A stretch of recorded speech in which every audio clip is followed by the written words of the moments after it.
Selamat datang and welcome to ASEAN Today.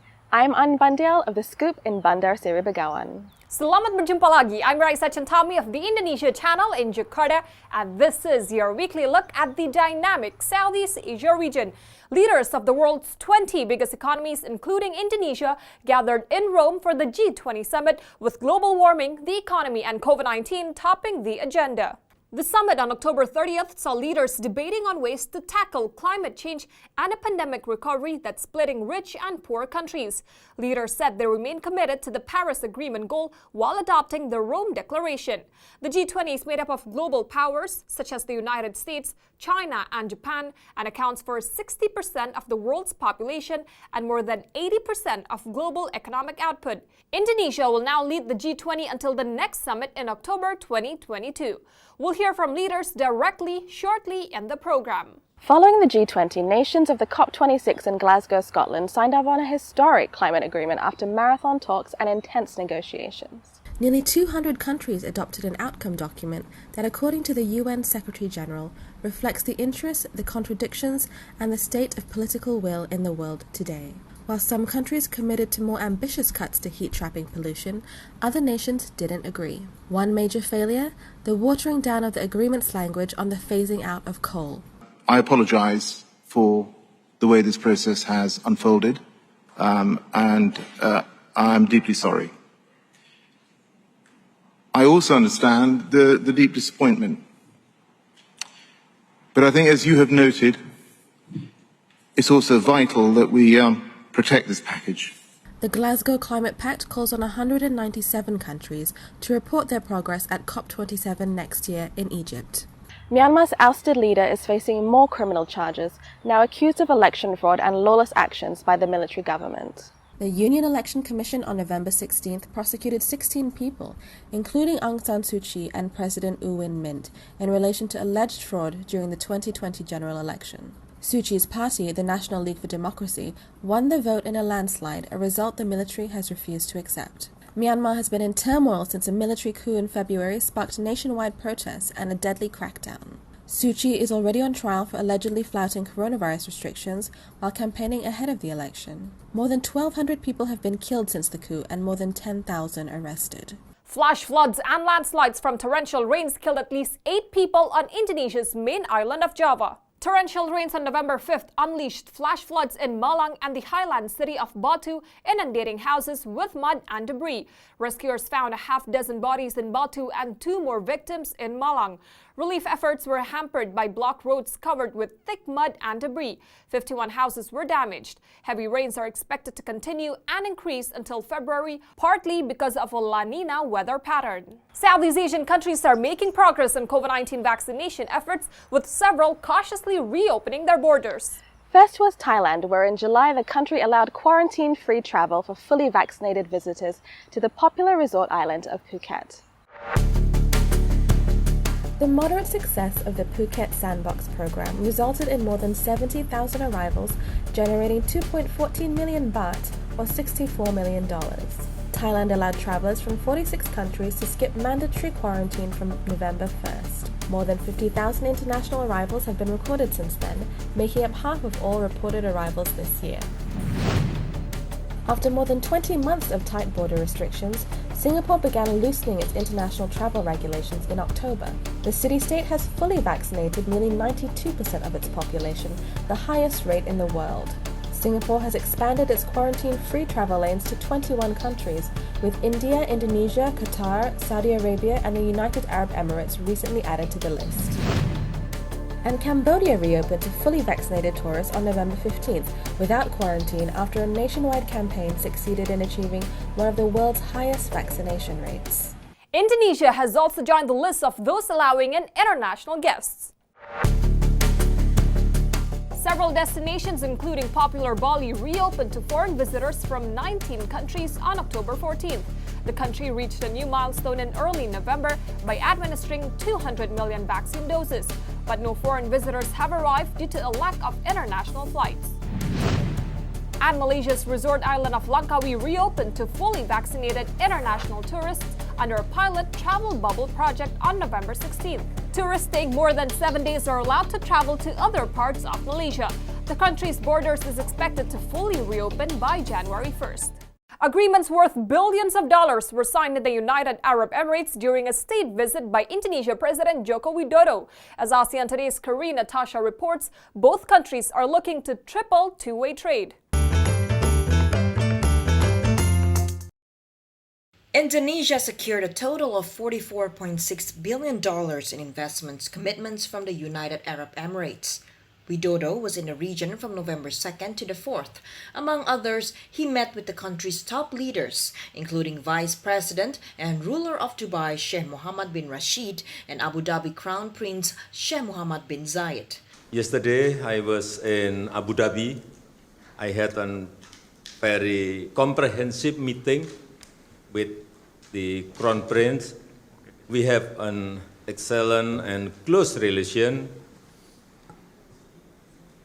This is a valuable asset for all of you to develop cooperation with Indonesia. The government and private sector entities signed deals in sectors including energy, aviation, financial services, artificial intelligence, agriculture, and defense. Widodo also met with global investors and UAE companies from different sectors already interested in investing in Indonesia. Among those companies are UAE's Amia Power, Damak Properties, Emirates Global Aluminium, and American industrial gas maker Air Products and Chemicals. Selama kunjungan ini, terdapat komitmen bisnis dan investasi senilai 32,7 miliar US dollar dari 19 perjanjian kerjasama yang akan dipertukarkan besok di Dubai. Sudah barang tentu investasi ini masuk pada beberapa sektor. Tadi sudah disampaikan oleh Ibu Menlu, termasuk dalamnya adalah kesehatan, energi baru terbarukan, infrastruktur pelabuhan, dan juga masuk pada persoalan bagaimana pangan. Investment Minister Bahlil Lahadalia said the commitment includes a $10 billion fund to develop Indonesia's new capital in East Kalimantan. The fund is a part of UAE's investment in the Indonesian Investment Authority, the country's sovereign wealth fund. Investments are dominated by the food crops and plantation sectors with a total realization of $109 million. 71% of the UAE's total investment PR in Indonesia are located outside Java. The UAE's non-oil trade with Indonesia was valued at $2 billion last year. In the last 5 years, the total value of non-oil trade between the two countries exceeded $11 billion. Karina Tasha for ASEAN Today. More ASEAN Today is coming up shortly. Addressing climate change. G20 summit leaders in the hot seat next.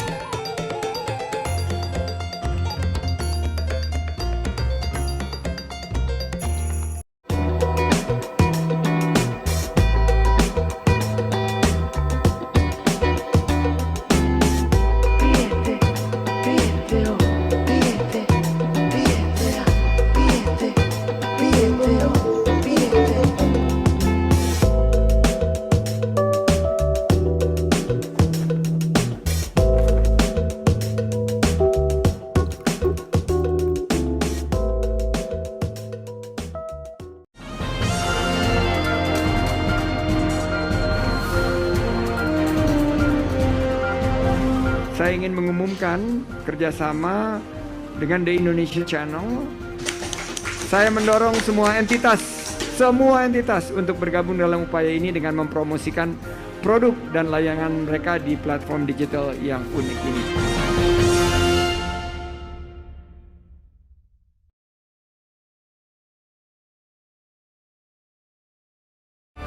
Welcome to Foodiepedia. Every week in this program, I will introduce you to one of Indonesia's fabulous food items. Yummy.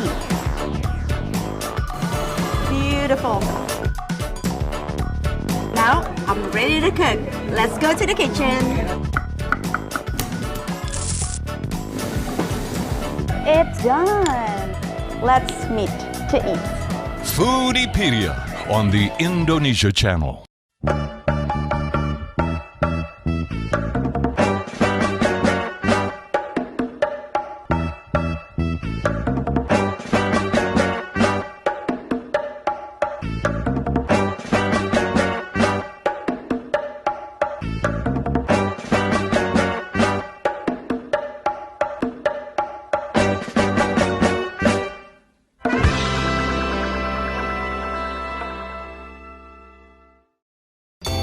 I'm Trần Minh Ngân of VCCTV Net Việt in Hanoi. I'm Thairat Thomya of Thailand's Thairat TV in Bangkok. I'm Monica Sambodet from the National Television of Cambodia in Phnom Penh. I'm Raymond Goh of Malaysia's TV3 in Kuala Lumpur. I'm Glenda Chong of Singapore's Channel News Asia. I'm Raissa Chentami of the Indonesia channel at the ASEAN Secretariat in Jakarta. This is your weekly look into the dynamic Southeast Asia region.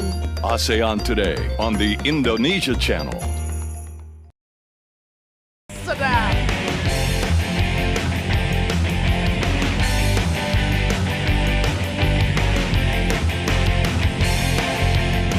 The best of Bali, only on the Indonesia Channel.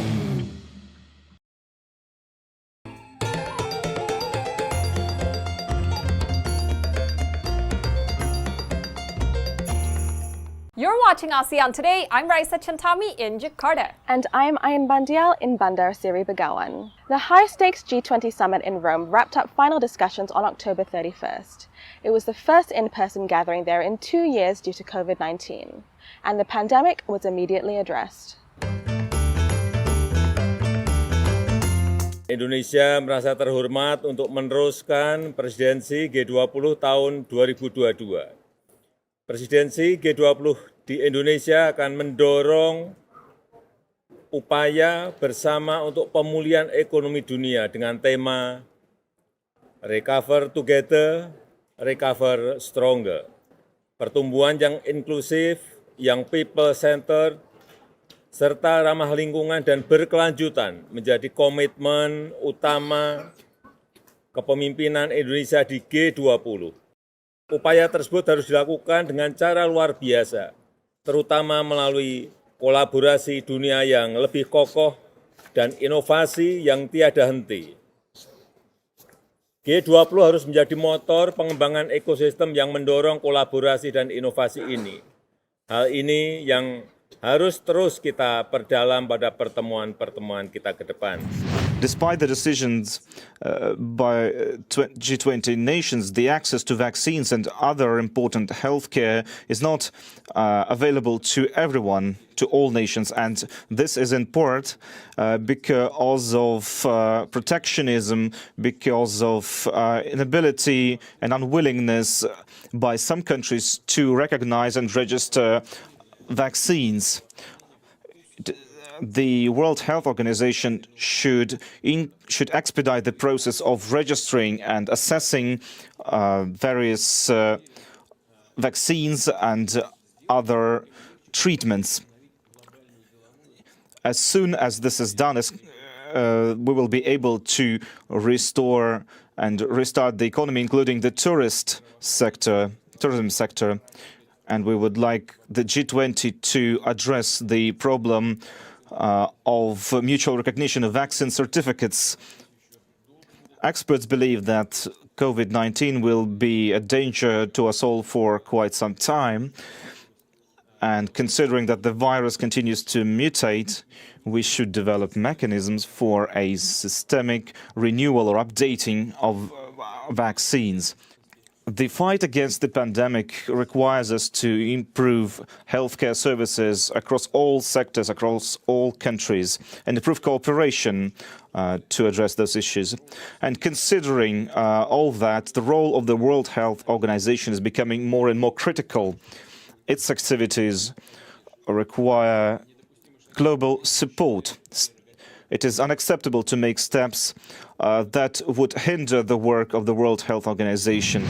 Of course, the big issue that we continued to address first was the recovery from COVID-19. We know that to beat COVID anywhere, we have to beat it everywhere, which is why we announced that Canada will donate 200 million doses to COVAX by the end of 2022. We're investing $15 million to the COVAX Manufacturing Task Force to support a tech transfer hub in South Africa.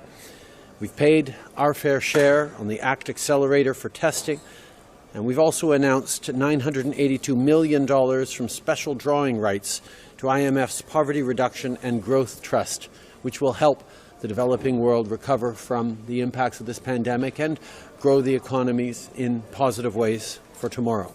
One of the things that we recognized around the G20 table is that the disruption of COVID-19 goes beyond the loss of life and the momentary disruption of our economies because of shutdowns. The challenges to global supply chains, the challenges to so many different pressures in the global economy has resulted in inflation around the world, in increasing pressures as our economies start up again with shortages, and that's something that we've committed to continue to work on. Unlike many other global challenges, the solution to climate change is clear. It lies in consigning dirty fossil fuels like coal to history, in ditching gas-guzzling modes of transport, and recognizing the role that nature plays in preserving life on this planet, and harnessing the power of nature through renewable energy rather than orchestrating its destruction. If we don't act now, the Paris Agreement will be looked at in the future not as the moment humanity opened its eyes to the problem, but the moment we flinched and turned away. We've made some progress at this G20. We've had a reasonable G20. But there is a huge way still to go. We all know that we have the technology. What we need to do now is to raise the finance, but above all, we need the political will in Glasgow to make those commitments and to keep alive the hope of restraining the growth in our temperatures to 1.5 degrees. 35 leaders attended the summit, with others delivering speeches virtually. More ASEAN Today is coming up shortly. We head to Thailand. That's where young people are leaving the farm. Why that's a crisis, next.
Turner, and welcome to Yoga Bliss.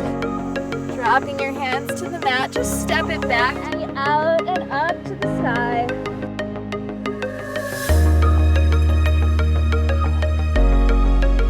Up through your fingertips. Reach your right hand back behind your head. Let your hands separate forward and then start. Yoga Bliss, only on the Indonesia Channel.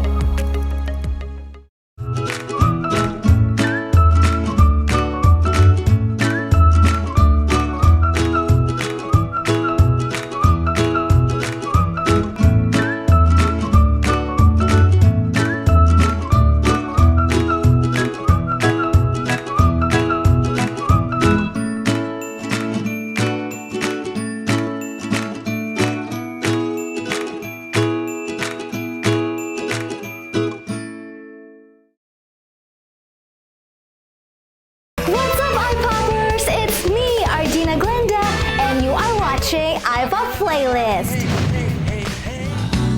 Semuanya perasaan rasa cinta ku persembahkan untukmu di dalam lubuk hatiku.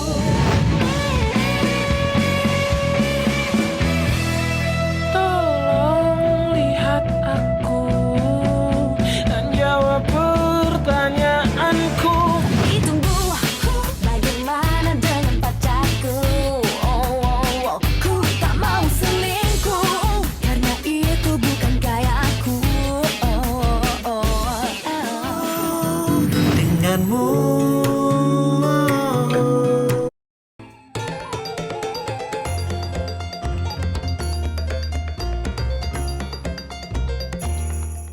This is ASEAN Today. And we are coming to you this week from Bandar Seri Begawan and Jakarta.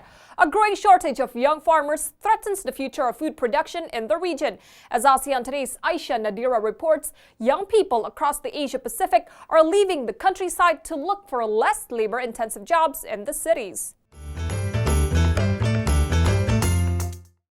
Here in central Thailand, 31-year-old fruit farmer Thamparin Jongwijit grows banana trees. It's becoming a rare career in this country, as residents her age usually go to work in cities for higher wages and easier jobs. Analysts say the growing trend will result in 7 out of 10 people moving from rural areas into cities by 2050. Young people don't want to be farmers because they think the work is hard. They are told to study and get a job in an office. But for me, it's about sustainability. If you buy something, it's soon gone. But if you plant a tree, it keeps giving you fruit forever. Half of the world's population is under the age of 30. But Jongwijit's uncle is a farmer who fits the agriculture worker profile more closely at 58 years old, with the global average age of farmers 2 years older.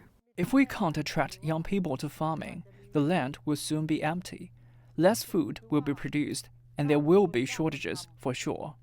APEC and other officials are hopeful that highlighting technological advance being made in farming can eventually attract young people back to the land. Nowadays, we need to get the best yield we can from the land that we have. So we need to use technology, and I think young people are the best at that. Ensuring there is enough food for the future is a serious concern. APEC projects the world's population to reach 10 billion people within 30 years, rising from nearly 8 billion people. But experts say the global food shortage is already here, with nearly 2.5 billion people lacking access to adequate food heading into the new year.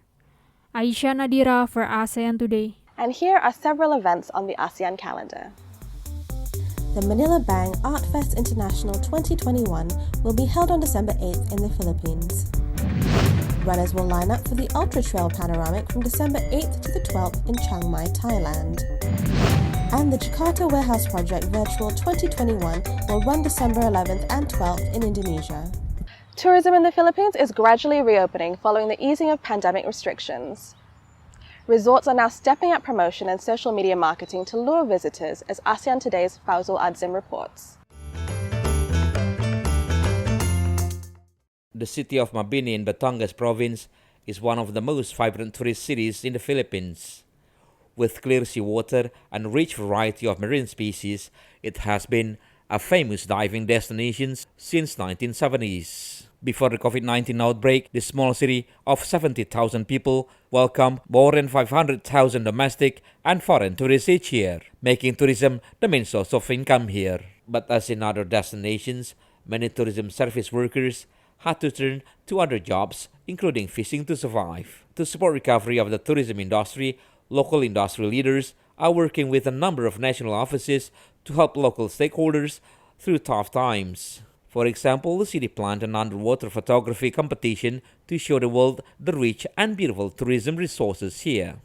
They competed for the best, photographs that they can take from our world-class diving sites here, because our waters are considered as the center of marine biodiversity in the world, because we have a lot of different species that are converged into one small place. The contest was also held to show the outside world that authorities have made sufficient preparations to protect the health and safety of tourists.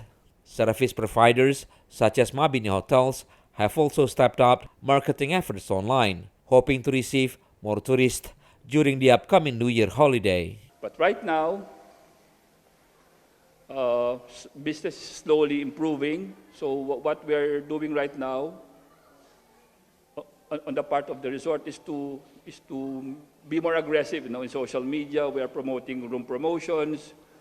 So that's what we're doing right now at the resort, just to and we're taking advantage of the situation right now, because it's the holiday season. Actually, me and my family decide to go here because the safety protocol of the resort is very good for kids and for us. we are assured that our safety is really in good thing. The joint efforts of the government and tourism service providers are reducing the worries of tourists. They hope that reassurance will mean a strong end-of-year holiday season. Fauzul Azim for ASEAN Today. We like hearing from you throughout the ASEAN region and the world. Palm Tree posted this on our YouTube page. ASEAN should continue growing its membership, bring in Timor-Leste, Papua New Guinea, Bhutan, Fiji, etc. All of our episodes are posted on YouTube, so check us out there if you can't find us on your local TV channel. Then let us know what you're thinking or what you want to see on the program. Email us at ASEANTodayTV@gmail.com, post something on our Facebook page, or tweet us at @ASEANTodayTV. Indonesian actor Iko Uwais has joined the cast of the Hollywood film Expendables 4. He will play the film's primary villain, joining returning stars Jason Statham, Sylvester Stallone, Dolph Lundgren, and Randy Couture. Also joining the ensemble are Megan Fox, Curtis Jackson, and other stars. Uwais will play an ex-military arms dealer who has assembled his own strike force. His previous movies include The Raid and Snake Eyes. And that's ASEAN Today for this week. Terima kasih. I'm Raissa Chentami of the Indonesia channel in Jakarta. And I'm Bandial of The Scoop in Bandar Seri Begawan. Thank you for watching, and please join us again next time for ASEAN Today.